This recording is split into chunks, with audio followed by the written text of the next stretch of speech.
Hey everyone, in this video we are going to continue solving quadratic equations, and this time we are using the square root property. In the last video we used factoring. So here's the steps for using the square root property. Step 1, you're going to isolate the squared term. Step number 2, you want to take the square root of both sides of the equation, and I put it in red here. Remember the plus and minus sign. We'll talk about that when we do our examples. And then number 3, solve for the variable. Okay, so as I mentioned in previous videos, some methods are better than others depending on the format of your equation. And so in this one, if you have something squared at the beginning, like notice this number 1, we have x squared already by itself. This is really good to use this method. So we can jump right into our second step because we already have step 1 done here.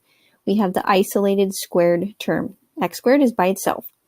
And so what I'm going to do here, and I'll just write it a little larger so you can see it, x squared equals 9. So when I take the square root, I have to take the square root of both sides of my equal sign. But when I do this, I have to also put a plus and minus, because when you square something, if it was negative to start with, and you square it, it turns positive. So if you're undoing that, you have to put the plus and minus.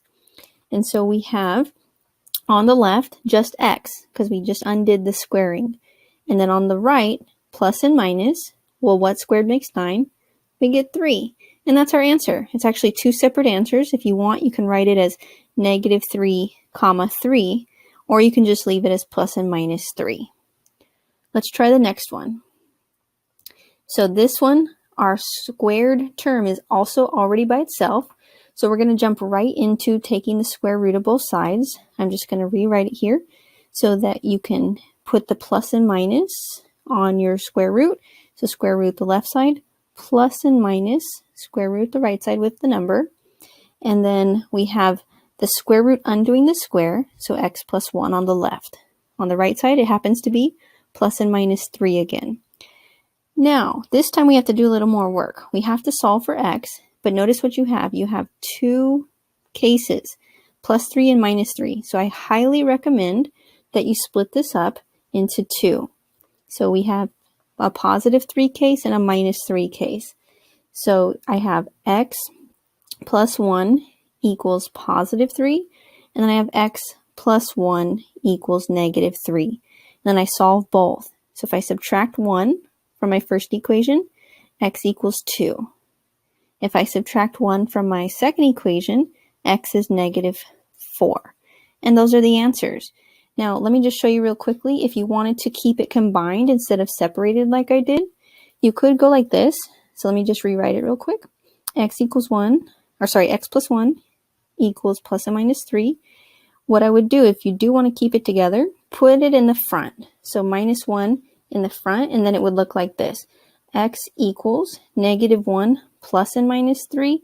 And that way you could kind of still do it all at once, because you would still have to recognize that negative 1 plus 3 is 2, and that negative 1 minus 3 is negative 4. So either way works. Okay, and as always, you can check by plugging back into your original. In this case, when you plug in both of those numbers, each time you should get 9. Okay, let's try another one. So notice this time we do not have our squared term isolated. This 3 in the front is actually what's got to go. So we're going to start by dividing by 3 on both sides of our equal sign. And so we have x minus 1 quantity squared equals negative 3. When I go to take the square root on both sides, plus and minus on the side with the number, on the left, not a problem. The left side's okay. I have x minus 1 by itself. But on the right side, I have plus and minus a square root of something negative. Now, unless I was working with imaginary numbers, I could stop here and say not real. So depending on where you're at with your math, if you don't know about imaginary numbers, then you would say not real. But in this case, I am going to show you that this just equals something with I in it. So the very first thing I'm going to do then is take a moment and rewrite this as square root of 3 times square root of negative 1. And by definition, this is I.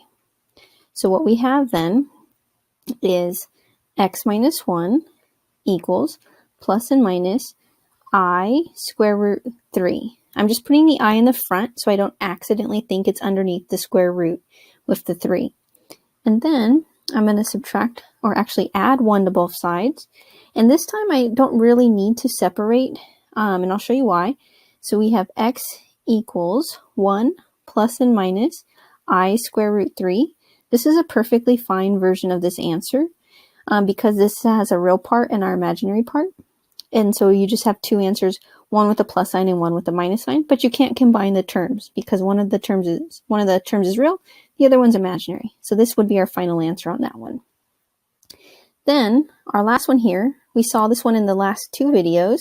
We're going to try it another time, this time using our square root property, and see if it's any more work or less work than our other methods. So if I get this squared term by itself, I'm going to add 1 to both sides. And so we have x minus 3 quantity squared equals 1. And then we're going to square root both sides, plus and minus 1 on the right side. And it was actually pretty easy to do this one using this property. So x minus 3 on the left, plus and minus, well, what squared equals 1? It's just 1 on the right. If I add 3 to both sides, I can say that this is x equals 3 plus and minus 1. But I'm going to split into my 2 cases here because this is 2 different numbers. So I'm going to say that I have x equals 3 plus 1, which is 4. And then I have x equals 3 minus 1, which is 2. So let me just put x right next to my number so I can see clearly that those are my answers. Okay, so using the square root property, this one was a little easier this time than in the last video when we used factoring. So that's it for this one. And then in the next video after this, we're going to solve more quadratic equations, but by completing the square.